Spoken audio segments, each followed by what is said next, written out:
મહિલા પ્રોફેસર પાસેથી 7.5 લાખ પડાવનાર સુરતથી ઝડપાયો। ક્રાઇમ બ્રાન્ચે એક મોટા સાયબર ફ્રોડનો પર્દાફાશ કર્યો છે, જેમાં રાજસ્થાનના અજમેરમાં એક મહિલા પ્રોફેસર પાસેથી ડિજિટલ એરેસ્ટના નામે 7,50,000 પડાવી લેવામાં આવ્યા। આ ગુનામાં સંડોવાયેલ મુખ્ય આરોપી હિતેશ પ્રવીણચંદ્ર ધોડિયાવાલાને સુરતના જહાંગીરપુરા વિસ્તારમાંથી ઝડપી લેવામાં આવ્યો। ડિજિટલ એરેસ્ટની મોડસ ઓપરેન્ડી રાજસ્થાનના અજમેર સાયબર ક્રાઇમ પોલીસ સ્ટેશનમાં નોંધાયેલી એફઆઈઆર મુજબ 30/8/2025ના રોજ એક મહિલા પ્રોફેસરને અજાણ્યા નંબર પરથી ફોન આવ્યો હતો। કોલ કરનારે તેમને જણાવ્યું હતું કે તેમના નામે એક સિમ કાર્ડ ઇસ્યુ થયું છે, જેનો ઉપયોગ સેક્સ્યુઅલ હેરેસમેન્ટના મેસેજ મોકલવામાં થયો છે।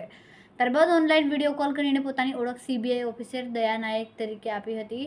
આરોપીએ ધમકી આપી કે સુપ્રીમ કોર્ટમાં ચાલી રહેલા કેસમાં તેઓ મુખ્ય આરોપી છે અને તેમને ડિજિટલ એરેસ્ટ કરવામાં આવશે। આ ધમકીઓથી ડરીને મહિલા પ્રોફેસરે ઓનલાઈન 7,50,000 ટ્રાન્સફર કરી દીધા। અજમેર સાયબર ક્રાઇમ પોલીસ દ્વારા તપાસ દરમિયાન આ ગુનામાં ઉપયોગમાં લેવાયેલું બેંક એકાઉન્ટ સુરતના હિતેશભાઈ પ્રવીણચંદ ઘોડિયાવાલાનું હોવાનું બહાર આવ્યું। આ માહિતી મળતા જ સુરત ક્રાઇમ બ્રાન્ચની વાહન ચોરી સ્ક્વોડની ટીમે ટેકનિકલ સર્વેલન્સ અને બાતમીના આધારે જહાંગીરપુરા ડોક્ટર પાર્ક રોડ પરથી આરોપી હિતેશને ઝડપી પાડ્યો।